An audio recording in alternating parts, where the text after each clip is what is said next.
안녕하세요. 반갑습니다. Okay, so continue po natin itong POA Reviewer Series, guys. And we are now on 425번 문제, or 425. Okay, 시작합시다. So, 식물이 잘 자랄 수 있는 좋은 땅을. Okay, so 식물. 식물, guys, is plants. Okay, so plants. 잘 자라다 yung verb dito. 잘 means well, and then 자라다 yung verb dito to grow. So 잘 자라다, 잘 자라요 means to grow well. Okay. Then 릴 수 있다 means can, no? Can. So meaning can grow well yung plants. Okay. Then okay, naka-modifier form po siya, guys. So, double, no? Dalawa.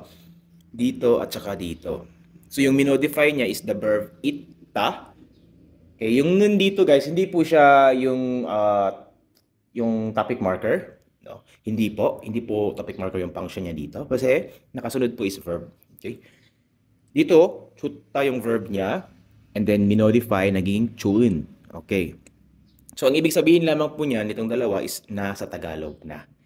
Okay. Means, land. So, tingnan natin. So, lupa daw na maganda na pwedeng mag-grow well yung plants. Okay, so that's the thought of the first, this one, no? 식물이 잘 자랄 수 있는 좋은 땅을. Okay, so land na good. Okay, good land that plants can grow well. Okay, so yan po yung thought ng first natin na binasa. Okay, 만들기 위해. Okay, 만들기 위해. So 만들다 to make, and then the ki 위해, guys. Meron siyang inumit na so. Sometimes meron siyang so. ki 위해서. Meron din siyang kiwihe, short form. So, same meaning. Yung ibig sabihin lamang po niya is in order to, or para. So, para daw makagawa ng land na maganda na pwedeng mag-grow well yung plants. Okay, tang.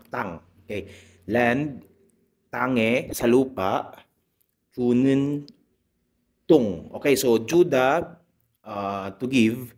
And this one is modifier form again, no? Minodify niya yung verb na juda. Ang ibig sabihin lamang nito again, ano ibig sabihin po nito? Yes, na sa Tagalog. Na binibigay sa lupa. Okay. Tung. Okay, so yung poop, guys, no? Poop. Okay. Yung dumi. Then, ojum is yung ihi. Okay. Sokta. Okay. Sokta. O, minodify na naman niya. No? Meaning na. Modifier po siya, guys, kasi ito verb, then ito verb. So, may nun, merong merong nun, and meron ding un. So, very important po na malaman niyo yung grammar na yan kasi maraming beses po siya ginagamit. Okay? So, ibig sabihin lamang po yan lahat, guys, na umsik, food. So, tingnan natin. So, food daw, or um식물. Okay, so it's the same, um식물. Okay. Foods na mix, no? Or pinaghalo. Okay, yung mga food waste, guys, na pinaghalo-halo na, yung mga tira. Okay? Yung ihi at saka yung poop na binibigay o nilalagay sa lupa para makagawa daw ng lupa na maganda, na good, no? Na pwedeng mag-grow well yung plants. Okay, yan po yung ibig sabihin niya, guys. Okay, itong little sweet, again, yung meaning niya is can. So, to express possibility and ability. Okay. So, blank, irago 합니다. So, irago 합니다, meaning it is called. Ito ay tinatawag na blank. Okay, irago 합니다. Ito ay, or sa Tagalog, it just means ito ay blank. Okay, so, di ba, when you introduce yourself, you can say, 안녕하세요, 저는 마크입니다. Or 마크라고 합니다. Okay, so you can use this one to introduce something. Okay, so dito guys, ano ba yung binibigay para pampataba sa lupa? Okay, so pampataba in Korea.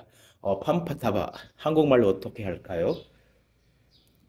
거름. Okay, number one yung tamang sagot natin guys, no? 거름. Okay, 거름. 거름. So doon sa amin guys, sa province sa Korea, where I work, is masama yung amoy every morning. Oo, nahahamoy ko siya. So sabi ng Koreano sa amin, kasi maraming mga pataniman doon. So nangangamoy talaga siya guys. So parang dumi yung amoy. So sabi ng Koreano, 거름 냄새. 거름 냄새. Okay, meaning amoy ng pampataba. 거름 냄새 na. Okay. So 거름 yung tamang sagot dito guys. Okay, so 정답 1번입니다. 농약. 농약. Okay, so pesticide, no? Okay, so something in farm, then yak means the medicine. So medicine na ini-apply sa farm or just pesticide. Okay, so 이거 아닙니다. 3번 사료. Okay, 사료 means yung feeds. Okay, feeds guys, no? Binibigay ito sa livestock like baboy o 돼지, so binibigay siya sa livestocks. Okay, so feeds, ibig sabihin yan. 아닙니다. 먹이. Okay, 먹이 from the verb 먹다, to eat. Then 먹이, it just means guys, pagkain. Okay, so however guys, 먹이 is the term na ginagamit. Pagkain po siya na ginagamit para sa mga hayop. Meron din naman tayo guys, mga tao, we have 음식. Okay.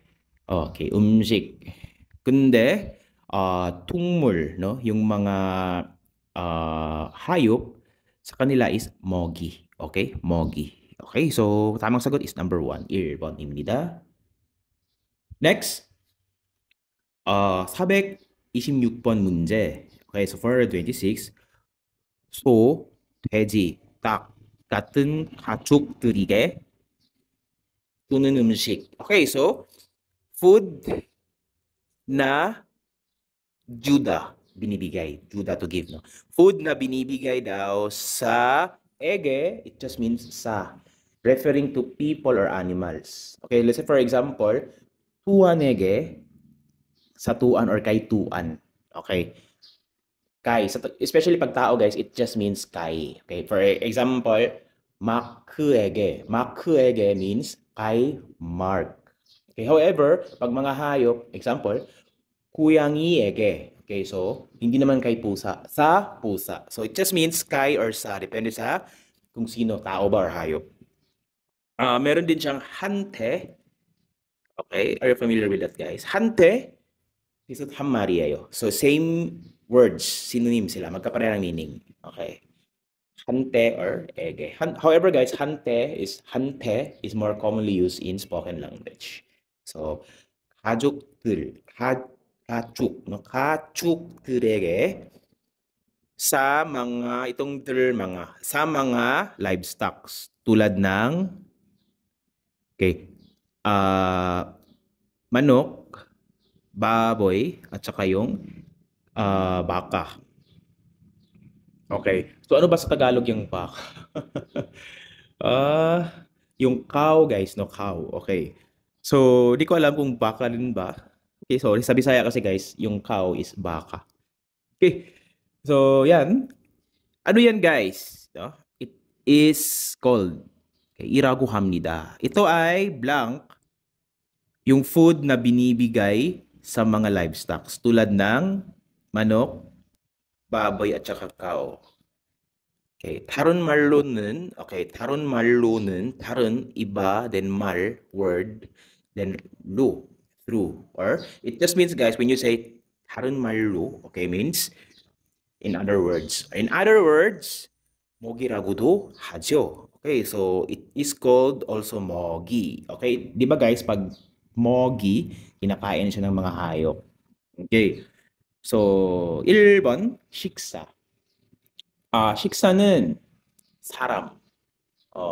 사람의 먹는 거예요. Okay. So, pangtao po siya, guys. 이거 아닙니다. 사료. Okay, 사료 guys means feeds, no? Feeds.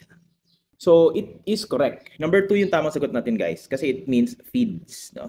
Feeds. Yung pagkain ng mga hayop.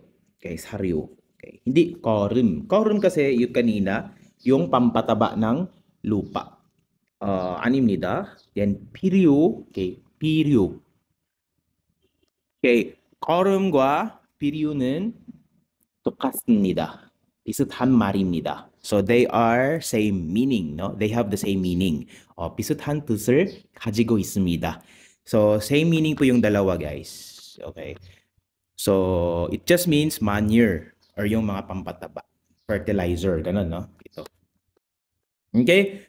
So saryo, guys, yung tamang sagot natin dito. So therefore, 2번 yung tamang sagot. 정답은 2번입니다.